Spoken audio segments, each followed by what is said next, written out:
எது சிறந்த தர்மம் தெரியுமா? அதாவது 3 நிபந்தனை சொல்றாங்க ரசூலுல்லாஹ். ஒன்று, நீ வறுமையை பயந்த நிலையில். வறுமையை பயந்த என்ன? தக்ஷல் ஃபக்ர், கொடுத்தா போதாம் போயிருமோ ஒன்று, அப்ப அது கஷ்டம்னு சொல்லலாம். இரண்டாவது, உனக்கு கஞ்சத்தனம் இருக்கிற நிலையில.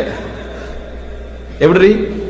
ஊதாரித்தனம் இருக்கிற டைம் இல்ல, கஞ்சத்தனம் இருக்குது உள்ளத்துல.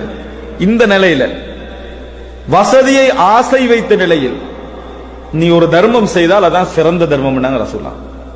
முதலாவது, வறுமையை பயப்படுறீங்க, கொடுத்தா குறைஞ்சிருமோ உண்டு.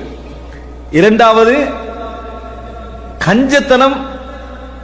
உதாரணமா கொடுக்கிற நேரத்தில் நம்மளுக்கு எல்லாம் அது வரும். சில நேரங்கள்ல சிலர் என்ன செய்வாங்கன்னா, சும்மாவே ஊதாரியா தான் இருப்பான். அந்த ஆக்களுக்கு தர்மம் செய்யறது ஒரு விஷயமே அல்ல.